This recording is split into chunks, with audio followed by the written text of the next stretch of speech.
কৃষির সাথে আগামীর পথে গর্ব স্মার্ট বাংলাদেশ এই স্বপ্ন দিয়ে আপনাদের সাথে আছে আমি শহীদ। আজকের টপিক ঢেঁড়স গাছ কিভাবে যত্ন করবেন এবং ঢেঁড়স গাছ কখন কি পরিমাণ সার দেবেন এই সম্পর্কে আপনাদের দেখাবো। চলুন দেখে নিই। হ্যালো ভিউয়ার্স, দেখতে পাচ্ছেন ঢেঁড়স কি পরিমাণ ধরছে এবং কত বড়।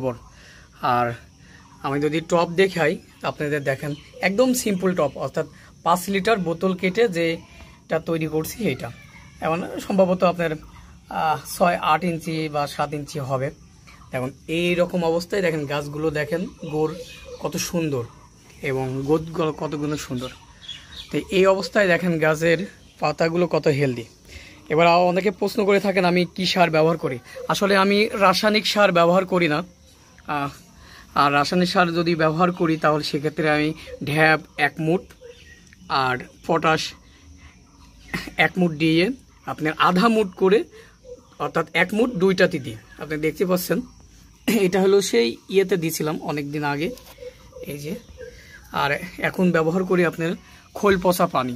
আপনারা আমার আগে ভিডিওগুলো দেখলে পরে বুঝতে পারবেন আমি খোল পচা পানি বেশি ব্যবহার করি 7 দিন অন্তর অথবা 15 দিন পর পর। এই সাইডে যদি দেখাই, এই সাইডে দেখেন ঢেঁড়স ধরে আছে এবং গাছগুলো এখানে। এটা হলো 8 ইঞ্চি টপ, এটাও 5 লিটার বোতল কেটে তৈরি করা। এই দেখেন এখন এটাতে ধরে নাই, কিন্তু দেখেন প্রচুর পরিমাণে আসছে, ফল আসছে, দেখতে পাচ্ছেন।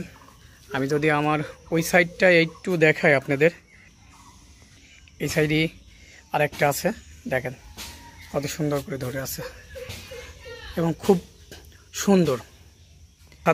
আমার ছাদ বাগানে যদি আবার এদিকে দেখাই, দেখেন এদিকেও আছে।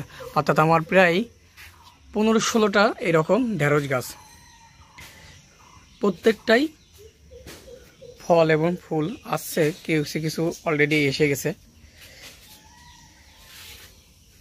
এখানে দেখাই। আর এটা হলো রঙের কুটো কেটে তৈরি করা টপ। তো এই ছিল আজকের ভিডিও।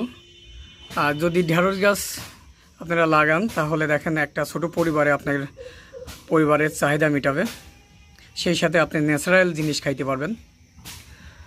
আর আপনাদের যদি ভালো লাগে আমার ভিডিওটি তাহলে অবশ্যই সাবস্ক্রাইব করে রাখবেন এরকম আরও ভিডিও পাওয়ার জন্য।